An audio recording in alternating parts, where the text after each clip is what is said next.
27 দিনে 10 বার কাঁপল দেশ। এবারের ভূমিকম্পের উৎপত্তিস্থল সাতক্ষীরার আশাশুনি। মাত্রা ছিল 5.4। রাজধানী সহ বিভিন্ন স্থানে আতঙ্ক। প্রথম মনে হলো যে আসলে কি আছে, মাথা ঘুরতেছি না রোজাই গরমে। পরে দেখলাম না, আবার একটা ঝাঁকি দিচ্ছে। ভয়াবহ ভূমিকম্প, এমন অবস্থা আগে কখনো সাতক্ষীরার মানুষ বুঝতে পারেনি। যশোরে আমি এমন ভূমিকম্প দেখিনি। পায়ে জমিন আছে, সে জমিনগুলো নড়াচড়া করছে। সাবডাকশন জোন ও ডাউকি ফল্টে বিপুল শক্তি জমা হয়ে থাকায় ভূমিকম্পের উচ্চ ঝুঁকিতে বাংলাদেশ। আতঙ্কিত না হয়ে সচেতন হওয়ার পরামর্শ।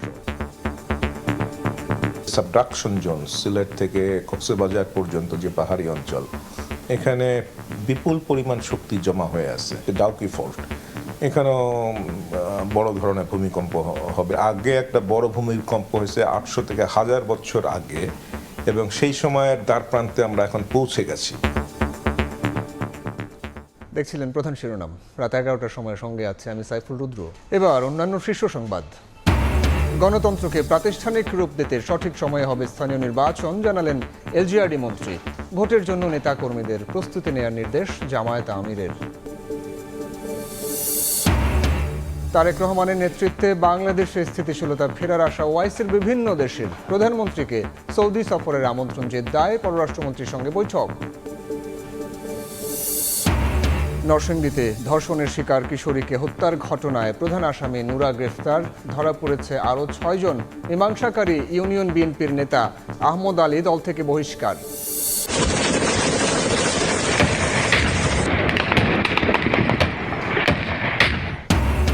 আফগানিস্তানে পাকিস্তানের হামলা, 274 তালেবান নিহত, আহত 4 শতাধিক, বলছে ইসলামাবাদ।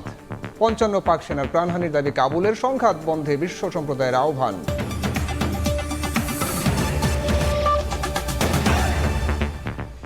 সাতাশ দিনে 10 বার ভূমিকম্পে কাঁপল দেশ। বারবার ভূকম্পনে জনমনে দেখা দিয়েছে আতঙ্ক। দুপুর 2টার কিছু আগে 5.4 মাত্রার ভূমিকম্পের উৎপত্তিস্থল ছিল সাতক্ষীরার আশাশুনি। অনুভূত হয় রাজধানী সহ দেশের বিভিন্ন স্থানে।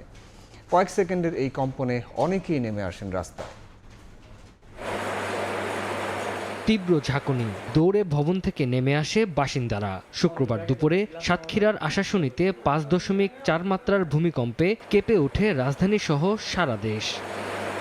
ভূমিকম্পের উৎপত্তিস্থল সাতক্ষীরার আশাশুনিতে কম্পনের তীব্রতা এতটাই বেশি ছিল যে বহুতল ভবনগুলোতে প্রবল ঝাঁকুনি অনুভূত হয়। বাসিন্দারা আতঙ্কিত হয়ে ভবন থেকে বের হয়ে আসেন।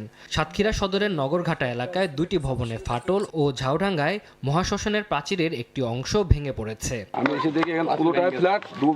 আমাদের সৌভাগ্য যে এখানে সবসময় বাচ্চারা খেলা করে, কিন্তু এটা ছিল না। প্রথম মনে হলো যে আসলে কি আছে, মাথা ঘুরতেছি না রোজাই গরমে। পরে দেখলাম না, আবার একটা ঝাঁকি দিচ্ছে। এমন অবস্থা আগে কখনো সাতক্ষীরার মানুষ বুঝতে পারেনি। এছাড়া মংলায় ভূমিকম্পে পৌর শহরের একটি মসজিদের মিনার ভেঙে পড়ে। এ সময় মসজিদে মুসল্লিরা বের হয়ে আসেন। এছাড়াও কয়েকটি ভবনের প্রাচীরের কিছু অংশ ভেঙে পড়েছে ও ফাটল দেখা দিয়েছে। আমার বয়স 79 বছর, কিন্তু এর ভিতরে আমি এত বড় ভূমিকম্প দেখি নাই। শুধু সাতক্ষীরা নয়, চট্টগ্রাম, বরিশাল, বাগেরহাট, যশোর সহ বিভিন্ন জেলায় অনুভূত হয় কাঁপুনি। অনেকে আতঙ্কে বাসার বাইরে বের হন। বিশেষ করে বহুতল ভবনের বাসিন্দারা দীর্ঘ সময় নিচে অবস্থান করেন। আমার মনে হয় কয়েক সেকেন্ড, 3-4 সেকেন্ডের বেশি এটা স্থায়ী ছিল না। খুব জোরেই আমাদের কাছে মনে হয়েছে। পাশের বিল্ডিং এর মধ্যে আমাদের নিচে যে পায়ে জমিন আছে, সে জমিনগুলো নড়াচড়া করছে। যশোরে আমি এমন ভূমিকম্প দেখিনি। এত পরিমাণে ঝাঁকুনি দিল, আমি তখন আমার বাইকের উপর উঠেছি, খুব আকারে ঝাঁকুনি দিয়েছে, ভয় পেয়ে গেছিলাম। এই নিয়ে গত 27 দিনে 10 বার ভূমিকম্পে কাঁপল দেশ। এর আগে বুধবারও রাজধানী সহ দেশের বিভিন্ন স্থানে মৃদু ভূমিকম্প অনুভূত হয়, যার উৎপত্তিস্থল ছিল মিয়ানমার। তানজিল হাসনাত, সময় সংবাদ। সাবডাকশন জোন ও ডাউকি ফল্টে বিপুল শক্তি জমা হয়ে থাকায় ভূমিকম্পের উচ্চ ঝুঁকিতে বাংলাদেশ। তবে আতঙ্কিত না হয়ে সচেতন হওয়ার পরামর্শ দিয়েছেন ভূতত্ত্ববিদ অধ্যাপক হুমায়ুন আখতার। বলেন, প্রযুক্তির ব্যবহার ও জনসাধারণের সচেতনতায় ক্ষয়ক্ষতির পরিমাণ কমানো যেতে পারে। গেল বছরের 21 নভেম্বর 5.7 মাত্রার ভূমিকম্পে কেঁপে ওঠে দেশ। রাজধানীর পাশেই নরসিংদীতে ছিল উৎপত্তিস্থল। ফলে কম্পনের তীব্রতায় আতঙ্ক ছড়িয়ে পড়ে। 30 বছরের মধ্যে শক্তিশালী ছিল এই ভূমিকম্প। এরপর থেকে মাঝে মধ্যেই ভূমিকম্প অনুভূত হচ্ছে রাজধানী সহ দেশের বিভিন্ন এলাকায়। চলতি মাসে 27 দিনে 10 বার ভূমিকম্পে কাঁপল দেশ। সবশেষ শুক্রবার দুপুরে 5.4 মাত্রার ভূমিকম্প অনুভূত হয় উৎপত্তিস্থল সাতক্ষীরার আশাশুনিতে। তবে ভূতত্ত্ববিদরা বলছেন ইন্ডিয়ান প্লেটের অভ্যন্তরে স্ট্রেস পয়েন্টের কারণে এটি সৃষ্টি হয়েছে। ভারতীয় যে প্লেট যেটা পূবে বার্মা প্লেটের নিচে তলিয়ে যাচ্ছে, সেই প্লেটটা মাধ্যাকর্ষণ শক্তির কারণে এরকম টেনে নিচে নামিয়ে নিচ্ছে। তাহলে এই পশ্চিম প্রান্তের যে ভারতীয় বিশাল খণ্ড সেটা ওখানে স্থির এবং ওটাকে বিপরীত দিকে আবার টান দিচ্ছে। টেনশনাল ফোর্সের কারণে নতুন ভূতাত্ত্বিক চ্যুতি হয়ে সেখানে ভূমিকম্প হতে পারে, বা আগের কোনো পুরাতন ভূতাত্ত্বিক চ্যুতি সেখান থেকে ভূমিকম্প উৎস হতে পারে। দেশের পূর্ব ও উত্তর প্রান্তকে ভূমিকম্পের প্রধান উৎস হিসেবে চিহ্নিত করেছেন বিশেষজ্ঞরা। তারা বলছেন এই এলাকাগুলোতে টেকটনিক প্লেটে চ্যুতি ঘটানোর জন্য বিপুল শক্তি জমা হয়ে আছে। ভূমিকম্পের যে প্রধান দুটো উৎস, যেটা আমাদের পূবে সাবডাকশন জোন, সিলেট থেকে কক্সবাজার পর্যন্ত যে পাহাড়ি অঞ্চল, এখানে বিপুল পরিমাণ শক্তি জমা হয়ে আছে। সেটা হয়তো আজ হোক, কাল হোক, বা আগামী 50 বছর হোক, সেই শক্তিটা বের হবে। আর একটা হচ্ছে ডাউকি ফল্ট, এখানেও বড় ধরনের ভূমিকম্প হবে। তবে ভূমিকম্প মোকাবেলায় আতঙ্কিত না হয়ে বরং সচেতন হওয়ার পরামর্শ দিচ্ছেন বিশেষজ্ঞরা। আসিফ মোহাম্মদ সিয়াম, সময় সংবাদ, ঢাকা। গণতন্ত্রকে প্রাতিষ্ঠানিক রূপ দিতে সঠিক সময়ে স্থানীয় নির্বাচন হবে বলে জানিয়েছেন এলজিআরডি মন্ত্রী মির্জা ফখরুল ইসলাম আলমগীর। ভূমি মন্ত্রণালয়ের দুর্নীতি রোধে ওয়ান স্টপ ক্রাইসিস সেন্টার করার কথা জানিয়েছেন ভূমিমন্ত্রী। আর জবাবদিহিতার পরিধি নির্ধারণ করে গণমাধ্যমের স্বাধীনতা নিশ্চিত করা হবে বলে জানিয়েছেন তথ্যমন্ত্রী। ঠাকুরগাঁও জেলা শহরের হাজীপাড়ায় স্থানীয়দের অর্থায়নে হাফিজিয়া মাদ্রাসা ভবনের ভিত্তিপ্রস্তর উদ্বোধন করেন স্থানীয় সরকার, পল্লী উন্নয়ন ও সমবায় মন্ত্রী মির্জা ফখরুল ইসলাম আলমগীর। পরে প্রশ্নের জবাবে বলেন, গণতন্ত্রকে প্রাতিষ্ঠানিক রূপ দিতে সঠিক সময়েই হবে স্থানীয় নির্বাচন। স্থানীয় সরকার নির্বাচন যথাসময়ে হবে, সেটা আমরা আগেও বলেছি, এবং গণতন্ত্রকে তার প্রাতিষ্ঠানিক রূপ দেওয়ার কাজগুলো করা হবে। বরিশাল ও পিরোজপুরে সড়ক দুর্ঘটনায় আহত 61 জনকে চেক হস্তান্তর করেন তথ্য ও সম্প্রচার মন্ত্রী জহিরুদ্দিন স্বপন। বলেন, জবাবদিহিতার পরিধি নির্ধারণ করে গণমাধ্যমের সর্বোচ্চ স্বাধীনতা নিশ্চিত করা হবে। গণমাধ্যমের ব্যবস্থাপনাটাকে আমরা একটা আধুনিক ব্যবস্থাপনার মধ্যে আনতে চাচ্ছি। চাঁদপুরে নিজ নির্বাচনী এলাকায় শিক্ষামন্ত্রী আ.ন.ম এহসানুল হক মিলন বলেন, অনুমতি না নিয়ে শিক্ষকরা অন্য পেশায় থাকলে তদন্ত সাপেক্ষে তাদের বিরুদ্ধে ব্যবস্থা নেবে সরকার। শিক্ষকতার বাইরে অন্য পেশা, কি পেশা, এটা তো পারমিশন নিতে হয়। এটা সরকারি নিয়ম যে পারমিশন না নিলে এদের ভিতরে ইনভেস্টিগেশন হবে। রাজশাহীতে ভূমিমন্ত্রী মিজানুর রহমান মিনু বলেন, ভূমি মন্ত্রণালয়ের দুর্নীতি রোধে করা হবে ওয়ান স্টপ ক্রাইসিস সেন্টার। কোনো যেন দুর্নীতি যেন না থাকে, বিভিন্ন টায়ারে হয়, সেই জন্য আমরা চেষ্টা করছি ওয়ান স্টপ সেন্টার সারা বাংলাদেশের মন্ত্রণালয়, ইতিমধ্যে ঢাকায় হয়েছে। সুনামগঞ্জে হাওরের ফসল রক্ষা বাঁধ নির্মাণ কাজের অগ্রগতি পরিদর্শন করেন পানি সম্পদ মন্ত্রী শহীদ উদ্দিন চৌধুরী অ্যানি। বাঁধ ও নদী খনন নিয়ে জানান নতুন পরিকল্পনার কথা।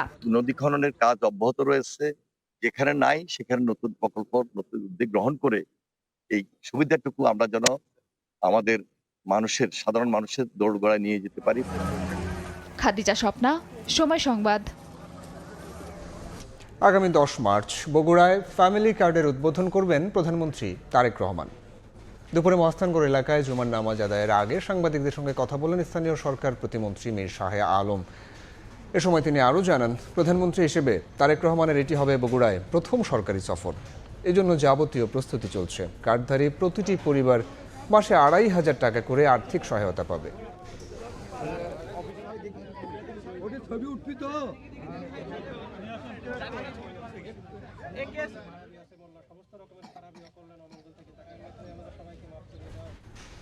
স্থানীয় সরকার নির্বাচনের জন্য নেতা কর্মীদের প্রস্তুতি নেওয়ার নির্দেশ দিয়েছেন জামায়াতে আমির ডাক্তার শফিকুর রহমান। সরকারের ভালো কাজে সহযোগিতা ও অন্যায়ের তীব্র প্রতিবাদ করার ঘোষণা দিয়েছেন দলটির নেতারা। শুক্রবার আলাদা অনুষ্ঠানে এসব কথা বলেন তারা।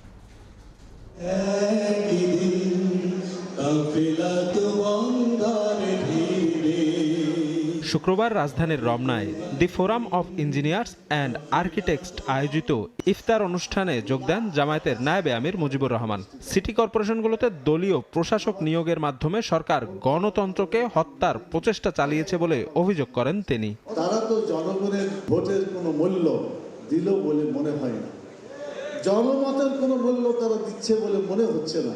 এটা যদি হয় তাহলে তো মনে হবে যে তারা গণবিরোধী সরকারের দিকে যাত্রা শুরু করেছে বলে মনে হচ্ছে। এদিন ময়মনসিংহের টাউন হল মিলনায়তনে মহানগর জামায়াতের রুকন সম্মেলনে অংশ নিয়ে দলটির সেক্রেটারি জেনারেল মিয়া গোলাম পরোয়ার বলেন, 11 দলের সংসদ সদস্যরা দায়িত্বশীল বিরোধী দলের ভূমিকা পালন করবে। বিরোধী দল হিসেবে পার্লামেন্টারি সিস্টেম অফ ডেমোক্রেসি, গণতান্ত্রিক রীতিনীতি এবং নিয়মতান্ত্রিক রাজনীতি অনুসরণ করে আমরা সেই নিয়মের মধ্যে থেকেই এদেশের সরকারকে, রাজনীতিকে, জনগণের পাশে আমরা ইনশাআল্লাহ থাকব। ভালো কাজে আমরা সরকারকে সাহায্য করব, কিন্তু অন্যায় জুলুমের ব্যাপারে আমরা তীব্র বিরোধিতা করব। জামায়াত ইসলামের সিলেট জেলার উদ্যোগে আয়োজন করা হয় শুরা ও কর্মপরিষদ সদস্যদের শিক্ষা শিবির। নগরীর মালঞ্চ কমিউনিটি সেন্টারে আয়োজিত অনুষ্ঠানে প্রধান অতিথির বক্তব্যে জামায়াত আমির ডাক্তার শফিকুর রহমান স্থানীয় নির্বাচনের জন্য নেতাকর্মীদের প্রস্তুতি নেয়ার নির্দেশনা দেন। আমাদেরকে ধরে নিতে হবে যে আগামীতে এই শক্তির বিরুদ্ধে, এই সম্মিলিত শক্তির বিরুদ্ধে আবার আমাদেরকে লড়তে হবে। ইনশাআল্লাহ আমরা এখন থেকে আমাদের কৌশল নির্ধারণ করে কোনো অপকৌশলের রাস্তা আমাদের ধরা লাগবে না, কৌশলই যথেষ্ট হবে ইনশাআল্লাহ। এদিন সিলেট মহানগর জামায়াতের ইফতার অনুষ্ঠানে অংশ নিয়ে ডাক্তার শফিকুর রহমান বলেন, সরকার সামাজিক ন্যায় বিচার প্রতিষ্ঠা করতে ব্যর্থ হলে দেশের মানুষ ক্ষতিগ্রস্ত হবে। শফিক মুন্সি, সময় সংবাদ, ঢাকা। প্রধানমন্ত্রী তারেক রহমানের নেতৃত্বে বাংলাদেশে দ্রুত রাজনৈতিক স্থিতিশীলতা ফিরবে বলে আশাবাদ ব্যক্ত করেছেন ওআইসির বিভিন্ন দেশের প্রতিনিধিরা। সৌদি আরবের জেদ্দায় ওআইসির ফিলিস্তিন বিষয়ক নির্বাহী সভার ফাঁকে পররাষ্ট্রমন্ত্রী ডক্টর খলিলুর রহমানের সঙ্গে বৈঠকে এই আশাবাদ ব্যক্ত করেন তারা। এ সময় তারেক রহমানকে সৌদি সফরের আমন্ত্রণ জানান দেশটির উপ পররাষ্ট্রমন্ত্রী। ত্রয়োদশ জাতীয় সংসদ নির্বাচনে নিরঙ্কুশ বিজয় লাভ করে সরকার গঠন করে বাংলাদেশ জাতীয়তাবাদী দল বিএনপি। বাংলাদেশের নবনির্বাচিত প্রধানমন্ত্রীকে শুভেচ্ছা জানিয়েছেন ইসলামী সহযোগিতা সংস্থা ওআইসির সদস্য দেশের প্রতিনিধিরা। তারেক রহমানের নেতৃত্বে বাংলাদেশের দ্রুত রাজনৈতিক স্থিতিশীলতা ফিরবে বলে আশাবাদ ব্যক্ত করেন তারা। জেদ্দায় ওআইসির ফিলিস্তিন বিষয়ক নির্বাহী সভার ফাঁকে পররাষ্ট্রমন্ত্রী ডক্টর খলিলুর রহমানের সঙ্গে বৈঠক করেন সৌদি আরবের উপপররাষ্ট্রমন্ত্রী ওয়ালিদ আল এল খেরেজি। তিনি আশা প্রকাশ করেন প্রধানমন্ত্রী তারেক রহমান শীঘ্রই সৌদি আরব সফর করবেন। বৈঠকে পাকিস্তানের পররাষ্ট্রমন্ত্রী ইসাকদার জানান, দেশটির প্রধানমন্ত্রী শাহবাজ শরীফ তারেক রহমানকে শুভেচ্ছা জানাতে বাংলাদেশ সফর করতে পারেন। তুরস্কের উপপররাষ্ট্রমন্ত্রী দুদেশের ঐতিহাসিক সম্পর্কের কথা স্মরণ করে আগামী দিনে বহুমাত্রিক খাতে সহযোগিতা বৃদ্ধির আশাবাদ ব্যক্ত করেন। ফিলিস্তিনের পররাষ্ট্রমন্ত্রীর সঙ্গে বৈঠকে দেশটির নাগরিকদের ন্যায্য অধিকারের প্রতি বাংলাদেশের অটল সমর্থনের কথা জানান ডক্টর খলিলুর রহমান। এদিন তার সঙ্গে বৈঠক করেন গাম্বিয়ার পররাষ্ট্রমন্ত্রীও। এর আগে ওআইসির পররাষ্ট্রমন্ত্রী পর্যায়ের এক সভায় দেয়া বক্তব্যে সংস্থাটির সঙ্গে সহযোগিতা অব্যাহত রাখার কথা জানান বাংলাদেশের পররাষ্ট্রমন্ত্রী। Bangladesh remains committed to strengthening cooperation with all member states, particularly of OIC, particularly our brothers and sisters across the Muslim Ummah. জাতিসংঘ সাধারণ পরিষদের 81তম অধিবেশনের সভাপতিত্বের জন্য বাংলাদেশের প্রার্থীদের প্রতি পূর্ণ সমর্থন জানিয়েছেন ওআইসির প্রতিনিধিরা। রাহানুল রানা, সময় সংবাদ। যুদ্ধ ঘোষণা করে আফগানিস্তানের বিভিন্ন শহরে বিমান হামলা চালিয়েছে পাকিস্তান। 274 তালেবান সদস্য নিহতের দাবি করেছে ইসলামাবাদ। আহত হয়েছেন 4 শতাধিক। এর আগে পাকিস্তানের খাইবার পাখতুনখোয়ার বিভিন্ন স্থানে হামলা চালায় আফগান তালেবানের সদস্যরা। এতে 55 পাক সেনার প্রাণহানির দাবি করেছে তারা। সংঘাত বন্ধে উভয় পক্ষকে আহ্বান জানিয়েছে যুক্তরাজ্য, চীন, রাশিয়া, সৌদি আরব। আফগানিস্তানে হামলার নিন্দা জানিয়েছে ভারত। স্থানীয় সময় শুক্রবার ভোরে আফগানিস্তানের রাজধানী কাবুল সহ বিভিন্ন শহরে অপারেশন গজব লিল হক নামে সামরিক অভিযান চালায় পাকিস্তান। সরাসরি যুদ্ধের ঘোষণা দিয়ে দেশটির বিভিন্ন স্থানে বিমান হামলায় বহু তালেবান সদস্য হতাহত হয়েছে বলে দাবি ইসলামাবাদের। তাদের আরও দাবি, সামরিক অভিযান চালিয়ে নিয়ন্ত্রণে নেওয়া হয়েছে বেশ কয়েকটি নিরাপত্তা চৌকি, ধ্বংস করা হয়েছে বহু ট্যাঙ্ক, সাঁজোয়া যান। তোরখাম ও চমন এলাকায় গোলাবর্ষণের খবরও পাওয়া গেছে। পাকিস্তানের তথ্যমন্ত্রী দাবি করেছেন অ্যাবোটাবাদ, সোয়াবি ও নওশেরায় ড্রোন হামলা চালিয়েছে আফগানিস্তান, যদিও সেগুলো ভূপাতিত করা হয়েছে। অন্যদিকে আফগানিস্তানের পাকতিকা ও নানগারহারে পাকিস্তানের বিমান হামলায় বেসামরিক হতাহতের অভিযোগ উঠেছে। পাকিস্তানের প্রধানমন্ত্রী শাহবাজ শরীফ হুঁশিয়ারি উচ্চারণ করে বলেছেন, দেশ রক্ষায় কোনো আপোষ করা হবে না। দুপক্ষকে আন্তর্জাতিক আইন মেনে চলার আহ্বান জানিয়েছেন জাতিসংঘ মহাসচিব। চীন, যুক্তরাজ্য, রাশিয়া, ইরান ও সৌদি আরব, কাতার, মালয়েশিয়া উভয় পক্ষকে সংলাপে বসার আহ্বান জানিয়েছে। আফগানিস্তানে পাকিস্তানের হামলার তীব্র নিন্দা জানিয়েছে ভারত সরকার। এর আগে বৃহস্পতিবার রাতে পাকিস্তানের খাইবার পাখতুনখোয়ার বিভিন্ন স্থানে হামলা চালায় আফগান তালেবান। এসব হামলায় অর্ধশতাধিক পাক সেনা নিহতের দাবি করে তালেবান সদস্যরা। পাশাপাশি কয়েকজন সেনাকে অপহরণের কথাও জানানো হয়। আফগান তালেবানের মুখপাত্র ইসলামাবাদের সঙ্গে সংলাপের ইচ্ছা প্রকাশ করলেও তার কণ্ঠেও ছিল কঠোর জবাবের হুঁশিয়ারি। গেল বছর সীমান্তে প্রাণঘাতী সংঘর্ষের পর অক্টোবরে সাময়িক যুদ্ধবিরতিতে সম্মত হয় পাকিস্তান আফগানিস্তান, কিন্তু সম্প্রতি যুদ্ধবিরতি লঙ্ঘন করে বারবার সংঘাতে জড়িয়ে পড়ে দেশ দুটি। নাদিম মারজান, সময় সংবাদ। নরসিংদীতে ধর্ষণের ঘটনা ধামাচাপা দিতে কিশোরীকে বাবার কাছ থেকে ছিনিয়ে নিয়ে হত্যা মামলার প্রধান আসামি নুরাসহ আরও একজনকে গ্রেফতার করেছে ডিবি। শুক্রবার রাতে নূর মোহাম্মদ নুরাকে গাজীপুরের মাওনা থেকে ও হজরত আলীকে ময়মনসিংহের গৌরীপুর থেকে গ্রেফতার করা হয়। এর আগে দুপুরে 5 আসামিকে গ্রেফতারের তথ্য দেয় পুলিশ। এতে গ্রেফতার হলেন 7 জন। এদিকে ঘটনার মীমাংসাকারী ইউনিয়ন বিএনপির সহ সভাপতি আহমদ আলীকে দল থেকে বহিষ্কার করা হয়েছে। বৃহস্পতিবার মাধবদীর কোতালির চরে সরিষা ক্ষেত থেকে কিশোরীর লাশ উদ্ধার করে পুলিশ। স্বজনদের অভিযোগ, 15 দিন আগে বখাটে নুরাসহ কয়েকজন তাকে তুলে নিয়ে ধর্ষণ করে। ঘটনা ধামাচাপা দিতে পরে তাকে হত্যা করা হয়।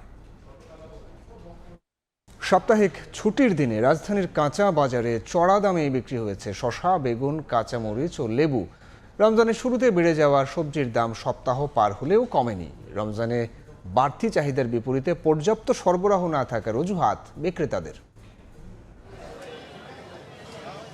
রমজানের শুরুতে লাভ দিয়ে বেড়ে যায় কাঁচা পণ্যের দাম। এরপর রমজানের 1 সপ্তাহ পার হলেও উচ্চ দামেই বিক্রি হচ্ছে বেশিরভাগ সবজি। এগুলোর দাম বাড়তে আছে, আমদামি হলে গরম পড়ছে, এখন শীত চলে যেতেছে, গরম সবজি আসলে দাম কমবে। সাইডের সংকট থাকলে কিছুটা দাম বৃদ্ধি পাবে, এটাই স্বাভাবিক, তবে নিয়ন্ত্রণে চলে আসবে হয়তো কিছুদিনের ভিতরে। রমজানের আগে দাম বেড়ে যাওয়া লেবু মান ও আকার ভেদে এখনো চলে আছে 100 থেকে 120 টাকা হালি দরেই। শসার কেজি 80 থেকে 100 টাকা, বেগুন 80 থেকে 100 টাকা, কাঁচামরিচ প্রতি কেজি 100 টাকায় এবং প্রতি কেজি টমেটো, শিম, মূলা, পেঁপে কিনতে হচ্ছে 30 থেকে 50 টাকায়। অন্যদিকে করলা, ঢেঁড়স, বরবটির দাম 110 থেকে 160 টাকা পর্যন্ত বিক্রি হতে দেখা গেছে। এখনো সিন্ডিকেট রয়ে গেছে, এই সিন্ডিকেট না ভাঙা পর্যন্ত কোনোদিনই বাজার নিয়ন্ত্রণে আসবে না। লেবুর জন্য ঘুরতেছি, কিন্তু লেবু কিছুতে কিনতে পারতেছি না। ছোট ছোট লেবু 100 টাকা 80 টাকা হালি হিসাব।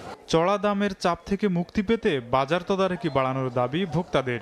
শীতের মৌসুমে জিনিসপত্রের দাম কম থাকা উচিত ছিল, সেটা নয়।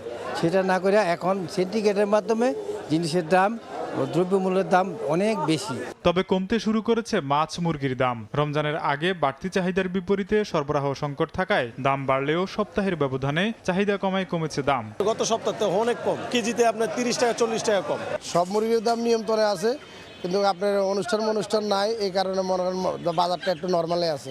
অন্যদিকে রোজার আগ থেকেই বাড়তি দামে বিক্রি হচ্ছে খেজুর সহ দেশি বিদেশি ফল। তোফাজ্জল হোসাইন, সময় সংবাদ, ঢাকা। রাজধানীর রামপুরার উলনে 6 বছরের শিশুর রহস্যজনক মৃত্যু নিয়ে তৈরি হয়েছে চাঞ্চল্য। পরিবারের অভিযোগ, ছোট্ট তাহেদি আক্তারকে হত্যা করে সিসিটিভি ফুটেজ সরিয়ে দুর্ঘটনা হিসেবে দেখানোর চেষ্টা করা হয়েছে। 3 দিন পার হলেও এখনও মৃত্যুর প্রকৃত কারণ জানেন না স্বজনরা। বিচারের দাবিতে এলাকাবাসীর মধ্যেও সৃষ্টি হয়েছে ক্ষোভ। বিস্তারিত রাইদুল ইসলাম শুভ রিপোর্টে। আমার নিষ্পাপ সন্তানের সাথে থাকতে চাই। আমার মেয়ে তারাবি নামাজ পড়া মেয়ে রয়েছে। এই আর্তনাদ সন্তান হারা মায়ের, এ কান্না ফুটফুটে মেয়ের হত্যার বিচারের দাবিতে। 6 বছরের ছোট্ট তাহিদি আক্তারকে হারানোর 3 দিন পেরিয়ে গেলেও এখনও মেয়ের মৃত্যুর প্রকৃত কারণ জানতে পারেননি হতভাগা পরিবারটি। এখন তাদের একটাই দাবি, মেয়ের হত্যার সঠিক বিচার। কোনো হুমকি আমার কাছে এখনো আসে নাই, আর আমার মেয়েকে খারাপ কোনো উদ্দেশ্যের কোনো কিছু রহস্য আমি পাই নাই, কিন্তু আমার যতটুকু ধারণা, মানে আমি শিওর আমার মেয়েকে হত্যা করা হয়েছে। গত 24 ফেব্রুয়ারি রাতে রাজধানীর রামপুরার পশ্চিমী উলুন এলাকায় এই নির্মাণাধীন ভবনের লিফটের ফাঁকা স্থানে পাওয়া যায় তাহেদি আক্তারের মরদেহ। প্রত্যক্ষদর্শীরা জানান, হত্যার পর শিশুটিকে পানিতে ফেলে দুর্ঘটনা হিসেবে দেখানোর চেষ্টা করা হয়েছে। ঘটনার পর থেকে ভবন মালিক প্রবাসী সাখাওয়াত নয়নের শ্বশুরকেও খুঁজে পাওয়া যাচ্ছে না বলে জানিয়েছে স্থানীয়রা। তার মুখের মধ্যে বিস্কিট দিয়া দুইরা ইয়ে করে বাইরে ফালায় রাখছে। এখানে হচ্ছে কামড়ের দাগ, সম্ভবত বস্তার মধ্যে ভর্তি নিয়েছিল, বইরা এটা পাচার করে মানে ফালাই দিতে চাইছিল এক জায়গায়। ঘটনার দিন সিসিটিভি ফুটেজ উদ্ধারের চেষ্টা করলেও কোনো রেকর্ড পায়নি পুলিশ। ভবন মালিকের দাবি, প্রায় 15 দিন ধরে ক্যামেরাগুলোতে কোনো রেকর্ড হচ্ছিল না। 15 দিন হবে, এরকম কোনো রেকর্ড দিতে পারতেছি না। একটা স্পিকারও বন্ধ, কারণ আমার কাছে মোবাইল পাসওয়ার্ড এবং ইমেল আইডি এটাও আমি পুলিশকে দিয়ে দিছি। 24 ফেব্রুয়ারি মরদেহ উদ্ধার হলেও হাতিরঝিল থানা তাৎক্ষণিক মামলা না নিলে স্থানীয়রা থানা ঘেরাও করলে ঘটনার একদিন পর মামলা নেয় পুলিশ। এ ঘটনায় নিন্দা আর প্রতিবাদের ঝড় ওঠে সামাজিক যোগাযোগ মাধ্যমে। এদিকে পুলিশ বলছে ময়নাতদন্তের রিপোর্ট পেলেই তাহিদির প্রকৃত মৃত্যুর কারণ জানা যাবে। ডিবিআরটা মানে লেটেস্ট ভিডিও নাই, কোনো সিআইডিতে পাঠাবো ফরেনসিকের জন্য। 6 বছরের ছোট্ট তাহিদের মৃত্যু ঘিরে তৈরি হওয়া রহস্যের দ্রুত সমাধান এবং দোষীদের দৃষ্টান্তমূলক শাস্তির দাবি করেছেন পরিবার ও এলাকাবাসী। রায়দুল ইসলাম শুভ, সময় সংবাদ, ঢাকা। সমাজের পিছিয়ে পড়া মানুষদের নিয়ে ইফতারের আয়োজন করল ইউথ ফর বাংলাদেশ। ধানমন্ডির একটি কনভেনশন হলে এই আয়োজন করা হয়। 2009 সালে পরিবর্তনশীল দেশ গড়ার স্বপ্ন নিয়ে যাত্রা শুরু করা সংগঠনটি আর্থিক সমস্যায় থাকা শিশুদের পড়াশোনা ও অসহায় মানুষকে বিনামূল্যে খাদ্য সহায়তা সহ সমাজের বিভিন্ন সমস্যা নিরসনে কাজ করে যাচ্ছে। 2012 সাল থেকে daily 10 school, cancer shelter home, ভালো কাজের হোটেল নামে অসহায় ও পিছিয়ে পড়া জনগোষ্ঠীকে বিনামূল্যে সহায়তা দিয়ে আসছে ইউথ ফর বাংলাদেশ।